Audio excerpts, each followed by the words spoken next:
স্বাগত নিউজ 24 দিনের সংবাদে। আপনাদের সঙ্গে আছি আমি তাসনিমে জান্নাত অর্থী। এতক্ষণ দেখছিলেন সংবাদ শিরোনাম, এবারে পুরো খবর। ঢাকা ব্যাংকের বংশাল শাখার ভল্টের থেকে ৩,৭৭,০০,০০০ টাকা উধাও হয়েছে। এই ঘটনায় সিনিয়র ক্যাশ ইনচার্জ রিফাতুল হক এবং ম্যানেজার অপারেশনস ইমরান আহমেদকে ৫৪ ধারায় আটক করেছে বংশাল থানা পুলিশ। বংশাল থানার পরিদর্শক আবুল কালাম ভূঁইয়া জানান, ঢাকা ব্যাংকের বংশাল শাখা থেকে বিপুল অঙ্কের টাকা তাদের ক্যাশ ইনচার্জ সরিয়ে নিয়েছেন বলে রাতে ব্যাংকটির ম্যানেজার অভিযোগ করেন। এই অভিযোগের ভিত্তিতে ইমরান ও রিফাত নামে দুজনকে আটক করা হয়েছে। এই বিষয়ে এখনো মামলা হয়নি। পুরো বিষয়টি দুদক তদন্ত করে দেখবে। বৃহস্পতিবার রাতে টাকা উধাওয়ের বিষয় বুঝতে পেরে রাতেই ওই দুজনকে পুলিশ হেফাজতে নেওয়া হয়েছে বলে জানান বংশাল থানার ডিউটি অফিসার।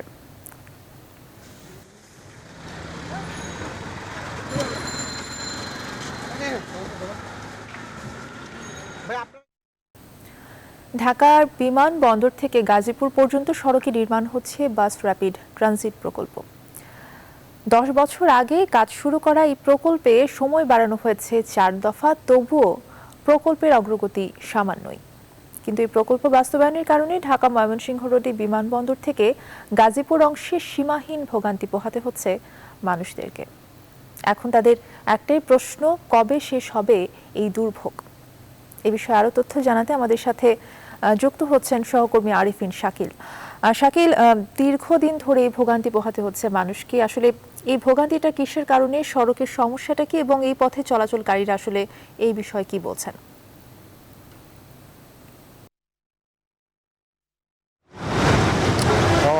মূলত সমস্যা এই জায়গায় যেহেতু নির্মাণ 7টি ফ্লাইওভার নির্মাণ হচ্ছে, সেই সঙ্গে ড্রেনেজ ব্যবস্থা উন্নত হচ্ছে, ফলে দুই পাশেই আসলে ফুটপাতে কোনো ব্যবস্থা রাখা হয়নি এবং রাস্তা যদি আপনাকে খানিকটা ছবিতে দেখাতে চাই, একেবারে খানাখন্দ হয়ে পড়েছে, অর্থাৎ ব্যবহারের অনুপযোগী হয়ে পড়েছে, যার ফলে মূলত এই যানবাহনের ধীর গতি তৈরি হয়েছে। এবং আপনি জানেন, মূল যেহেতু বিআরটি সড়কটি একটা আলাদা লেন তৈরি হচ্ছে, ফলে রাস্তার মাঝখানে মূলত ফ্লাইওভার হচ্ছে কিংবা রাস্তার মাঝখানে আলাদা লেন তৈরি করা হচ্ছে, ফলে সেখানে প্রচুর সরঞ্জাম রাখা রয়েছে, যার কারণেই মূলত এই যানজটটা বেশি তৈরি হচ্ছে। এবং আজকে যেহেতু সরকারি ছুটির দিন, ফলে আজকে খানিকটা গাড়ির যানবাহনের চাপ খানিকটা কম। তারপরেও এই উত্তরা থেকে গাজীপুর চৌরাস্তা আসতে সময় লাগছে 3 থেকে 4 ঘন্টা। অর্থাৎ অন্য দিনে আজকে যেহেতু সরকারি ছুটি, তার কারণে চালকরা বলছেন সময় আজকে অনেকাংশেই কম লাগছে। তবে যেদিন সরকারি অফিস থাকে কিংবা রবিবার কর্মদিবস থাকে, সেদিন কিন্তু সময় লাগছে 5 থেকে 6 ঘন্টা। অর্থাৎ এই 20 কিলোমিটার সড়ক পাড়ি দিতে 4 থেকে 5 ঘন্টা, কি কোনো দিন আর তার চেয়ে বেশি সময় লাগছে। যাত্রীরা বলছেন যে, এখানে চালকরা বলছেন যে রাস্তা একেবারে শুরু হয়ে পড়েছে এবং যেহেতু চারপাশে কলকারখানা রয়েছে, ফলে মানুষজন পারাপারের সময় এই রাস্তা বন্ধ করে পারাপার হতে হয়, যার কারণেও কিন্তু যানজট তৈরি হচ্ছে। আমরা এখানকার বিআরটির যিনি ব্যবস্থাপনা পরিচালক, তার সঙ্গে কথা বলছিলাম। তারা বলছেন তাদের 60% কাজ শেষ হয়েছে, আরও 40% কাজ এখনো বাকি রয়েছে এবং তারা নতুন করে সময়সীমা বর্ধিত করে 2022 সালের জুন মাসে তারা এই কাজ সমাপ্ত করবেন বলে জানিয়েছেন। এবং তিনি যেমনটা বলছিলেন যে এই সড়কের 20 কিলোমিটার মধ্যে কয়েক জায়গায় তারা নতুন করে আবার রাস্তা তৈরি করেছেন এবং সেই দিক দিয়ে কিন্তু সেই নতুন রাস্তা তৈরির কাজ চলছে। অর্থাৎ ভাঙাচোরা রাস্তা নতুন করে পিচ ঢালাই দিয়ে সেখানে উন্নত মানের সড়ক ব্যবস্থা তৈরি করা হচ্ছে এবং আমরা এই সড়কের কয়েকটি জায়গায় সেরকম অবস্থা দেখেছি। কিন্তু এখনো যেহেতু কাজটা শেষ হয়নি, ফলে ভোগান্তি আসলে কোনো অংশে কমছে না এবং মানুষ বলছেন যে তাদের এই ভোগান্তি গত 9 বছর ধরে তারা সেই ভোগান্তি পোহাচ্ছেন এবং তাদের এই ভোগান্তি লাঘব করার জন্য বা এই বিষয়ে কাজ যেন ত্বরান্বিত করে, সেই বিষয়ে আসলে দৃশ্যমান কোনো উদ্যোগ তাদের চোখে পড়েনি। আমরা এখানকার যিনি স্থানীয় সাংসদ, তার সঙ্গে কথা বলছিলাম।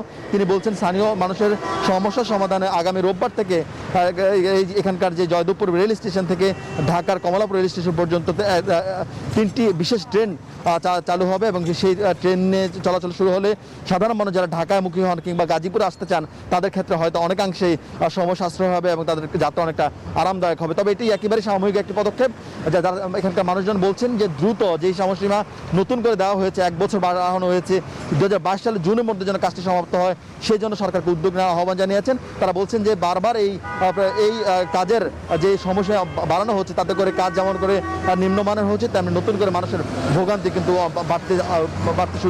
বাড়ছেই। ফলে মানুষের যেই উন্নয়ন মানুষের জন্য হচ্ছে, সেই উন্নয়ন মানুষের জন্য এখন ভোগান্তির বড় কারণ হয়ে দাঁড়িয়েছে। অথই শাকিল, অনেক ধন্যবাদ আপনাকে আমাদের সাথে টঙ্গী থেকে সেখানকার জনগণের জনদুর্ভোগ নিয়ে আমাদেরকে জানাতে যুক্ত হয়েছিলেন সহকর্মী আরিফিন শাকিল। কাল থেকে দেশে শুরু হচ্ছে চীনা টিকা সিনোফার্মার টিকা। চট্টগ্রামে পৌঁছেছে সিনোফার্মার ৯১,২০০ ডোজ করোনার টিকা। সকালে চালানটি চট্টগ্রামে আসে। সিভিল সার্জন শেখ ফজলে রাব্বি এই টিকা বুঝে নেন। টিকাগুলো সংরক্ষণ করা হয়েছে সিভিল সার্জন কার্যালয়ের ইপিআই কোল্ড স্টোরে। সিভিল সার্জন জানান, সিনোফার্মের এসব টিকা দেওয়ার ক্ষেত্রে আগে যারা রেজিস্ট্রেশন করেছেন তারা অগ্রাধিকার পাবেন। এর বাইরে ফ্রন্টলাইনার, মেডিকেল শিক্ষার্থী, সিটি কর্পোরেশনের পরিচ্ছন্নতা কর্মী এবং চীনা নাগরিকদের অগ্রাধিকার দেওয়া হবে। এর আগে গেল ৩১ জানুয়ারি চট্টগ্রামে দেওয়া হয়েছিল অক্সফোর্ড অ্যাস্ট্রাজেনেকার তৈরি ৪,৫৬,০০০ ডোজ করোনার টিকা।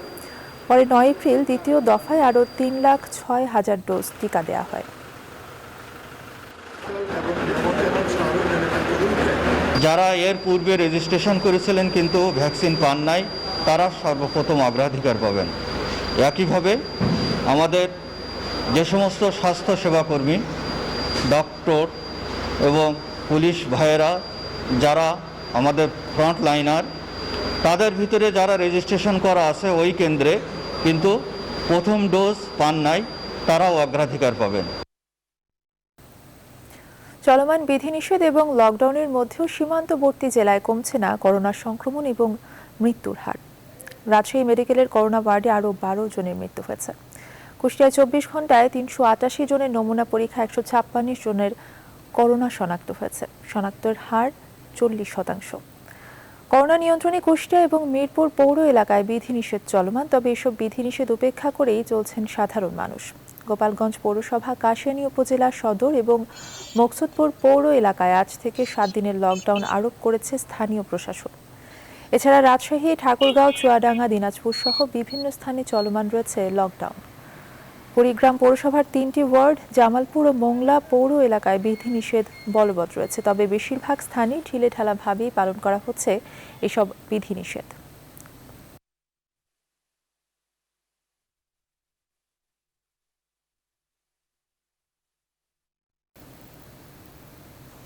করোনা ভাইরাসে বিশ্বজুড়ে মোট মৃত্যুর সংখ্যা ছাড়িয়েছে ৩৮,৫৭,০০০, আর এই পর্যন্ত মোট সংক্রমণ ঘটেছে ১৭,৮২,০০,০০০।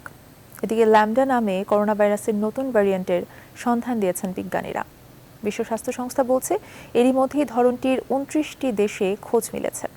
অন্যদিকে যুক্তরাষ্ট্র সরকার এরই মধ্যে কোভিডের ট্যাবলেট তৈরির জন্য $৩০০ কোটি বিনিয়োগের ঘোষণা দিয়েছে। এছাড়া বড়দের পাশাপাশি এবার শিশুদের জন্য 4টি কোভিড-১৯ টিকার পরীক্ষা চালানোর প্রস্তুতি নিয়েছে ভারতের সেরাম ইনস্টিটিউট।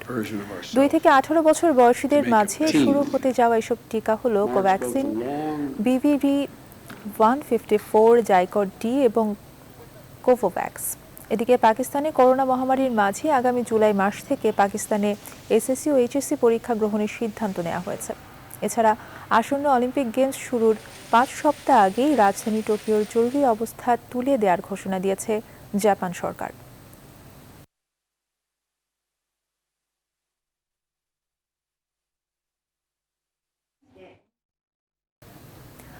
তরুণ প্রজন্ম মেতেছে নানান প্রযুক্তির খেলায়।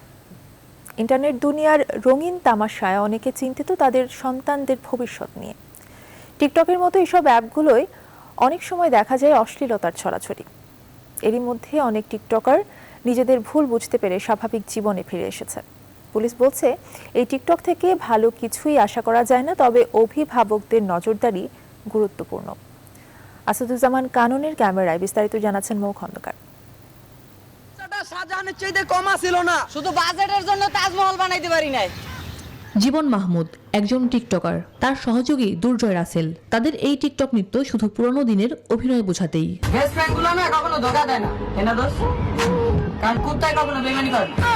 এই ছবি তাদের আগের জীবনের, যখন টিকটক সেলিব্রিটি ছিলেন তারা তাদের নিজেদের ভুল উপলব্ধি করে স্বাভাবিক জীবনে ফিরে এসেছেন।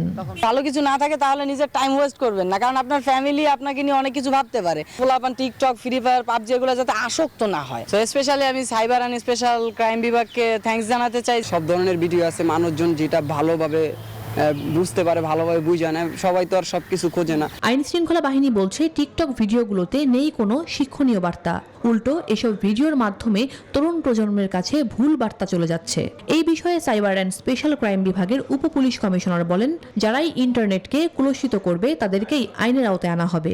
আমরাও চাই যে এই যে সুন্দর একটা সামাজিক মাধ্যম, এটা যদি ভালোভাবে চলে এবং এটাকে যদি মিসইউজ কেউ না করে, তাহলে আমরাও এর সপক্ষে আছি। বাট এটাকে যদি কেউ মিসইউজ করে, এটার মধ্যে কোনো অ্যাবিউসিভ কন্টেন্ট ঢুকিয়ে দেয়, যেটা আমাদের সংস্কৃতির সাথে সঙ্গতিপূর্ণ হয় না, তাহলে আমরা অবশ্যই যারা এটা মিসইউজ করবে, অপব্যবহারকারীর বিরুদ্ধে আমরা সবসময় আইনগত ব্যবস্থা গ্রহণ করতে প্রস্তুত আছি। তিনি মনে করেন এখানে অনেক বড় একটা ভূমিকা রয়েছে পরিবারের। আগে যেভাবে বাচ্চারা বড় হতো, যেভাবে বাবা মায়ের সাথে বিভিন্ন বিষয় শেয়ার করতো, এখন ওইভাবেই কাটবে।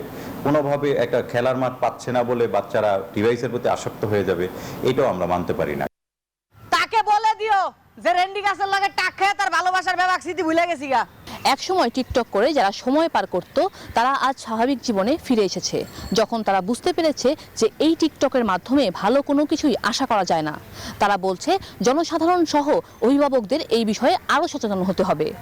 মৌ খন্দকার, নিউজ 24, ঢাকা। বিএনপির রাজনীতি এখন খালেদা জিয়ার চিকিৎসার মধ্যে ঘুরপাক খাচ্ছে বলে মন্তব্য করেছেন আওয়ামী লীগের যুগ্ম সাধারণ সম্পাদক মাহবুবুল আলম হানিফ। খালেদা জিয়ার চিকিৎসা নিয়ে বিএনপি স্ট্যান্ডবাজি করছে বলেও অভিযোগ করেন তিনি। শুক্রবার জাতীয় প্রেস ক্লাবে এক অনুষ্ঠানে তিনি এসব কথা বলেন। এখন খালেদা জিয়ার অসুস্থতার মধ্যেই ঘুরপাক খাচ্ছে, প্রতিদিন কথা বলেন বেগম জিয়ার অসুস্থ, বিদেশে পাঠানো হচ্ছে। মির্জা ফখরুল সাহেবের কথা শুনে মনে হয় যে উনি হয়তো মেডিকেল বোর্ডের বোধহয় চেয়ারম্যান হয়েছেন বেগম খালেদা জিয়া। তার মানে তারা চিকিৎসাটা তাদের কাছে মুখ্য নয়। চিকিৎসা নিয়ে তাদের নাটক করে স্ট্যান্ডবাজি করা, রাজনীতি করে তাদের মুখ্য হয়ে দাঁড়িয়েছে। খালেদা জিয়ার মুক্তির জন্য স্লোগান নয়, আন্দোলনের প্রস্তুতি নিতে বললেন বিএনপির স্থায়ী কমিটির সদস্য গয়েশ্বর চন্দ্র রায়। শুক্রবার দুপুরে জাতীয় প্রেস ক্লাবে এক আলোচনা সভায় দলের নেতা কর্মীদের প্রতি এই আহ্বান জানান তিনি। বলেন, বিএনপি নেতা কর্মীর অনুপ্রেরণা হতে হবে বেগম খালেদা জিয়াকে মুক্ত করা। তাকে মুক্ত করতে পারলেই সবকিছু মুক্ত হবে। মনের জোর নিয়ে নেতাকর্মীদের একত্রিত হওয়ার আহ্বানও জানান বিএনপির এই নেতা। বিএনপি চেয়ারপারসনের বিদেশি চিকিৎসার অনুমতির জন্যও সরকারের প্রতি জোর দাবি জানান সিনিয়র এই নেতা।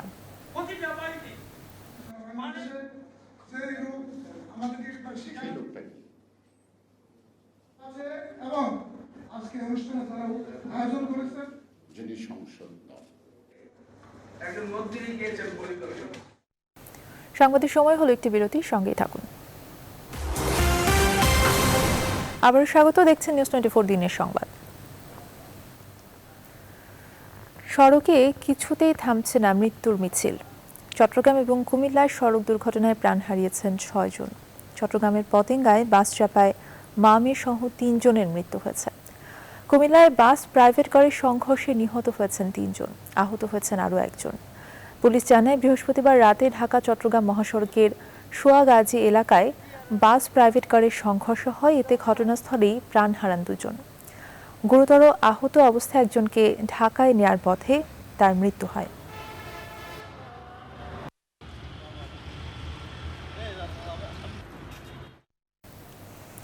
বুয়েট ছাত্র আবরার হত্যা মামলার বিচার কাজ দ্রুত শেষ করার দাবি জানিয়েছেন তার বাবা বরকতুল্লাহ। আবরারের স্মরণে বুয়েট ছাত্রদের সংগঠন অঙ্কুর ফাউন্ডেশনের উদ্যোগে দেশব্যাপী মানুষের মধ্যে খাবার বিতরণ করা হয়েছে। এরই ধারাবাহিকতায় সকালে কুষ্টিয়ায় আবরারের নিজ বাড়ির সামনেও খাবার বিতরণ করেন তারা। এ সময় আবরারের বাবা আবরার হত্যা মামলার বিচার কাজ দ্রুত শেষ করার দাবি জানান। আমরা চাইব জাতীয় অতি তাড়াতাড়ি বিচার কাজটা সম্পন্ন হয় এবং যে সমস্ত আসামি আছে তাদের জন্য সর্বোচ্চ শাস্তি নিশ্চিত হয়, সেটাই আমরা রাষ্ট্রপক্ষের কাছে আবেদন জানাবো। এবারে ফার্স্ট সিকিউরিটি ইসলামী ব্যাংক অর্থ বাণিজ্যের সংবাদ।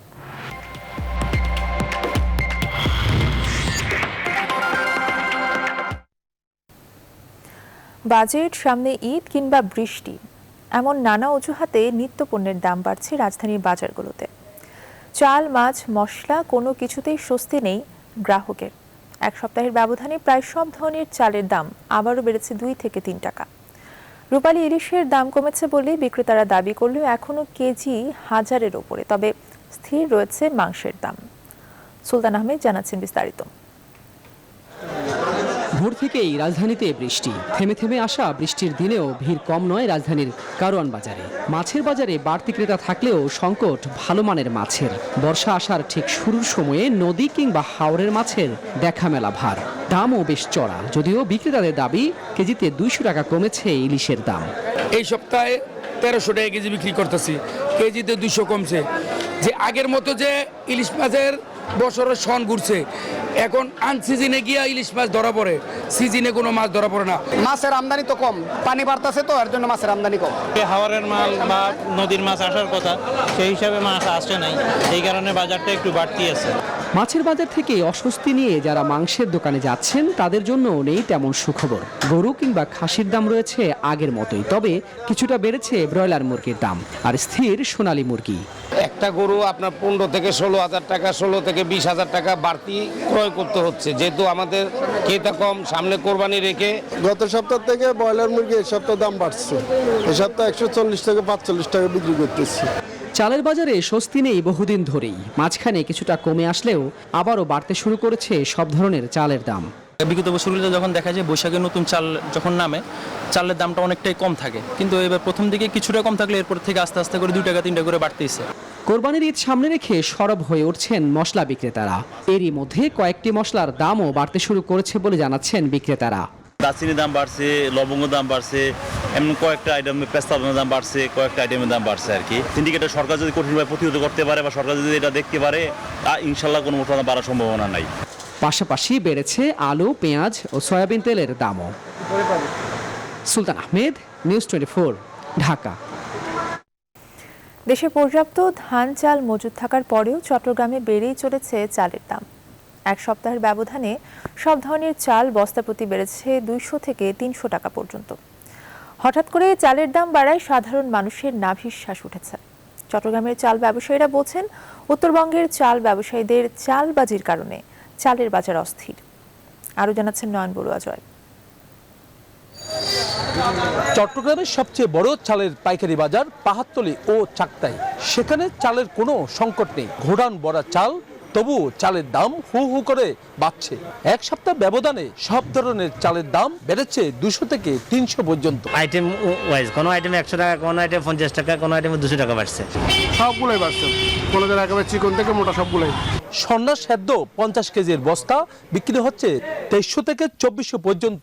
নাজিরশাল সেদ্ধ 25 কেজির বস্তা 1500 পর্যন্ত বিক্রি হচ্ছে। একইভাবে বেড়ে যাচ্ছে অন্যান্য চালের দামও, তাই হতাশ সাধারণ মানুষ। বস্তা প্রতি 100 টাকা 150 টাকা বাড়তি কয়েকদিনের মধ্যে। যে দাম বাড়তি, এতে বর্তমানে সংসার চালানো প্রায় করতে গেলে অসম্ভব। এই হিসেবে আপনার খরচ বেশি, প্রত্যেকটা জিনিস দাম বাড়তি। তবে প্রশাসন দ্রুত উত্তরবঙ্গের চাল সিন্ডিকেটকে আইনের আওতায় আনতে পারলে চালের বাজার নিয়ন্ত্রণে আসবে বলছে পাহাড়তলী চাল ব্যবসায়ী সমিতি। খাদ্যটা কিভাবে সুষ্ঠুভাবে পাবলিকের গভর্নমেন্ট নিয়ন্ত্রণে রাখা যায়, এটাই চেষ্টা করা, নাহলে এটাকে কোনো রকম কন্ট্রোল করতে পারবে। এদিকে চট্টগ্রাম বাজার নিয়ন্ত্রণে জেলা প্রশাসনের কোনো তদারকি না থাকাকে দুষলেন ক্রেতারা। নয়ন বড়ুয়া জয়, নিউজ 24, চট্টগ্রাম। সময় হলো আরও একটি বিরতির, সঙ্গেই থাকুন। বিরতির পরে স্বাগত আরও একবার, দেখছেন দিনের সংবাদ। বরিশালের উজিরপুরে সানুহার থেকে সাতলা পর্যন্ত প্রায় 4.5 কিলোমিটার সড়ক নির্মাণে অনিয়মের অভিযোগ উঠেছে। স্থানীয়দের অভিযোগ, সংস্কার কাজ শেষ না হতেই ওই সড়কের কয়েকটি অংশের পিচ ঢালাই উঠে গেছে, আর নিম্নমানের বিটুমিন সহ অন্যান্য নির্মাণ সামগ্রী ব্যবহার করায় সড়কের এমন অবস্থা। তবে ঠিকাদার প্রতিষ্ঠানের দাবি, মানসম্মতভাবেই সড়ক নির্মাণ করা হচ্ছে। রাহাত খানের তথ্য ছবিতে দেখুন ডেস্ক রিপোর্ট। এ চিত্র বরিশালের উজিরপুরের সানোহাট সাতলা সড়কের। এভাবেই সড়কের কার্পেটিং হাত দিয়ে তোলা যাচ্ছে। সম্প্রতি এমন একটি ভিডিও সামাজিক যোগাযোগ মাধ্যমে ভাইরাল হয়েছে। গেল 7 জানুয়ারি সানোহাট থেকে সাতলা পর্যন্ত প্রায় 4.5 কিলোমিটার সড়ক নির্মাণ কাজ শুরু হয়। 7 মে কাজ শেষ হওয়ার কথা থাকলেও এখন পর্যন্ত বাকি আছে প্রায় 50% কাজ। স্থানীয়দের অভিযোগ, নির্মাণ কাজ শেষ হওয়ার আগেই এই সড়কের বিভিন্ন স্থানে উঠে গেছে স্টোন, চিপস সহ বিটুমিনের প্রলেপ। শুধু তাই নয়, সড়কের কয়েকটি স্থানে সৃষ্টি হয়েছে গর্তেরও। কাজ খুবই নিম্নমানের। আপনারা দেখেন পিস কতটুকু হয়েছে, ওই যে কিছু কিছু জায়গা থেকে দেখলাম মানুষ মানে উঠেও ফেলাইছে। কাজের মান কতগুলো ভালো না, এই যে উঠে যেতেছে জায়গায় জায়গায় ডাইরেক্ট খোয়ার উপরে ডাইরেক্ট ডালাই দিয়ে গেছে, নিচে যে একটা পিস দেয় সেই পিসটাও দেয় নাই। তবে ঠিকাদার প্রতিনিধির দাবি, মানসম্মতভাবেই এই সড়ক নির্মাণ করা হচ্ছে। ল্যাবরেটরি টেস্ট হয় বিটুমিনের কোয়ান্টিটি জানার জন্য, যদি এটা সামান্য হেরফের হয় সাথে সাথে আমাদের জানায়, আমরা অ্যাক্টিভেশন করে দিই। বেশিও আছে। সংশ্লিষ্টরা বলছেন, কাজ এখনও চলমান রয়েছে। ঠিকাদারি প্রতিষ্ঠানের কাছ থেকে বুঝে নেওয়ার আগে অবশ্যই পরীক্ষা নিরীক্ষা করে নেবেন তারা। Desk report, news 24। এবারে আন্তর্জাতিক প্রসঙ্গ। ইরানে শুরু হয়েছে প্রেসিডেন্ট নির্বাচন। সকালে নিজের ভোট দিতে যান দেশটির সর্বোচ্চ নেতা আয়াতুল্লাহ আল খামেনি। সারা দেশের মোট ৬৭,০০০ ভোট কেন্দ্রে সকাল ৭টায় ভোট গ্রহণ শুরু হয়ে রাত ১২টা পর্যন্ত চলবে। প্রয়োজনে ভোটদানের সময় রাত ২টা পর্যন্ত বাড়ানো হতে পারে। পরের দিন শনিবার দুপুরের আগে নির্বাচনের ফলাফল ঘোষণা করা হবে বলে জানিয়েছে স্বরাষ্ট্র মন্ত্রণালয়। এবারের প্রেসিডেন্ট নির্বাচনে চূড়ান্ত প্রার্থী হিসেবে অনুমোদন পেয়েছিলেন ৭ জন, তবে প্রার্থীদের মধ্যে ৩ জন সরে দাঁড়ানোয় নির্বাচনে প্রতিদ্বন্দ্বিতা করছেন ৪ জন।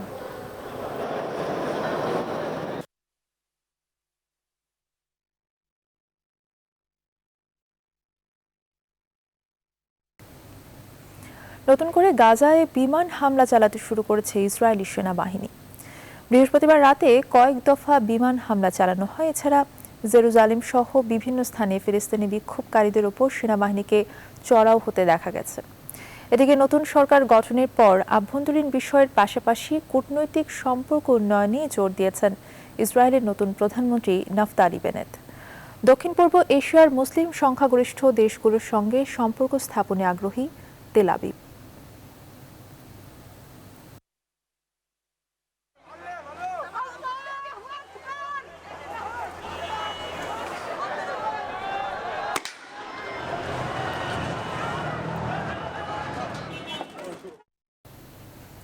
যুক্তরাষ্ট্রের সঙ্গে সংলাপ বা সংঘাত উভয় পরিস্থিতির জন্য উত্তর কোরিয়া প্রস্তুত বলে মন্তব্য করেছেন কিম জং উন। বৃহস্পতিবার নিজ দল ওয়ার্কার্স পার্টির কেন্দ্রীয় কমিটির সঙ্গে বৈঠকে বাইডেন প্রশাসনের উত্তর কোরিয়া নীতি নিয়ে বিস্তারিত আলোচনা এবং নিজের পর্যবেক্ষণ জানান কিম। যুক্তরাষ্ট্রের নতুন প্রেসিডেন্ট জো বাইডেন প্রশাসন নিয়ে এটাই কিমের প্রথম মন্তব্য। কিমের এই মন্তব্য যুক্তরাষ্ট্রের সঙ্গে তাদের আলোচনার পথ উন্মুক্ত থাকার প্রথম ইঙ্গিত বলে মনে করছে বিবিসি। রাষ্ট্রায়ত্ত সংবাদ সংস্থা কেসিএনএ জানিয়েছে, যুক্তরাষ্ট্রের নতুন প্রশাসনের সঙ্গে কাজের উপযুক্ত কৌশল এবং কৌশলগত প্রতিরোধের বিস্তারিত পরিকল্পনার কথাও জানিয়েছেন কিম।